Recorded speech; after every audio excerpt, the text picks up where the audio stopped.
people who might come from Atlanta for a weekend to spend it on their boat if they keep it here by the coast. That has become very challenging now. And part of, I think, the concern from boaters is that there's a lot of confusion, and there is really no way to tell when you're within 1,000 feet of a particular structure.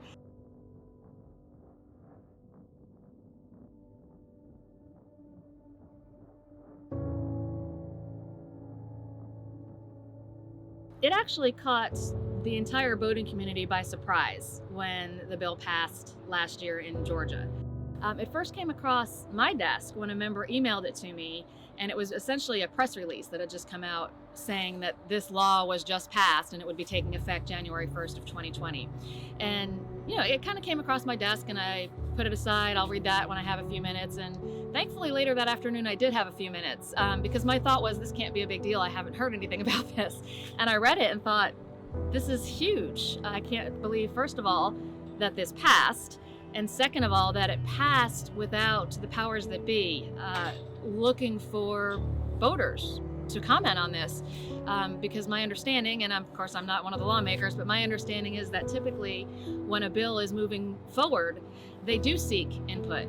And it seems like in this case, the input that they went out there and sought didn't come from the recreational boating community. There was outrage. A lot of boaters were extremely upset about it. We participated in the public comment period, attended a meeting here in Brunswick that DNR was holding to gather those public comments, and I think they said it was the second most people that had attended a meeting on any issue.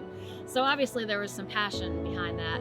And with the exception of, I think, the senator who sponsored the bill and one other, everybody in the room was against what had happened. DNR did agree to go back to the drawing board.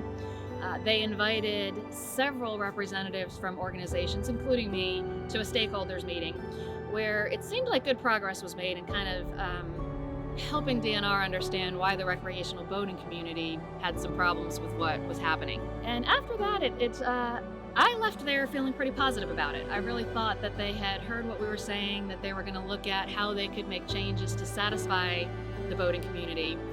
And after that, things got a little bit sideways, so to speak.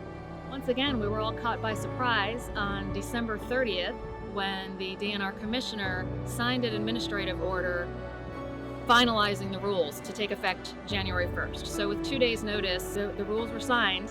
Some of the things that the boaters were against did not happen. They didn't put them into effect. The most egregious thing in the administrative order is that the setback is set at 1,000 feet. What I mean by setback is you can't anchor within a certain distance under these new rules from waterfront structures like bridges, docks, marinas, boat ramps, etc., and shellfish beds.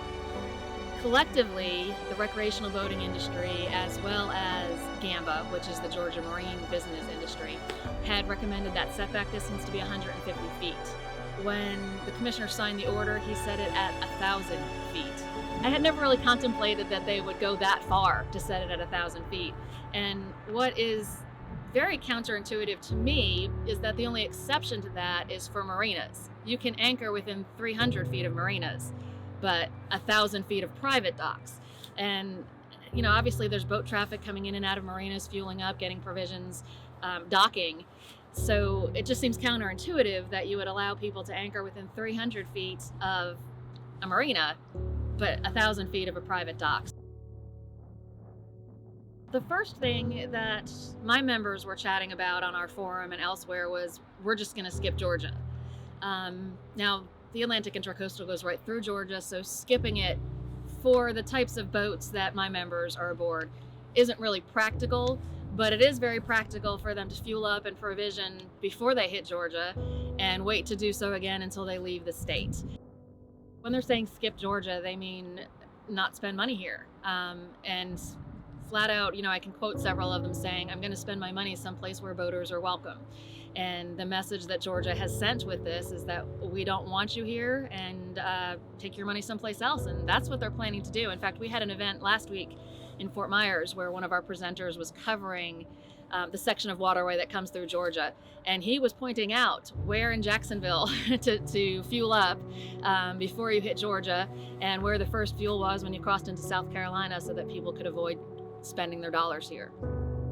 That really is a shame because, the marinas here who would love to have people stay longer, and do some of the sightseeing that loopers like to do, and the marinas who could be selling fuel are not going to be able to do that because people are just going to speed through as fast as they can.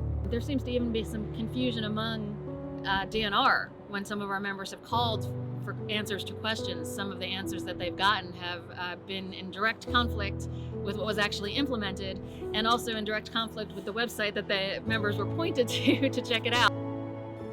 It's very challenging for boaters to know if they can't anchor someplace unless it's marked, and there doesn't seem to be any effort in place to actually mark the boundaries of places where you can no longer anchor here in Georgia. It's frustrating, it's confusing, it is very questionable how this will be enforced. It just seems like if we could find a way to address the derelict vessel problem, which there are plenty of people and groups that are hopeful that that problem can be solved, I really think that would take away all of these attempts to limit anchoring. The problem is not with anchored boats who are responsible, who are taking care of their boat, who are lovers of the environment. I don't think anybody has a problem with those boaters, but those are the ones getting caught up in this issue and being prevented from enjoying the waterways and anchoring if they happen to be within 1,000 feet of someone's private dock.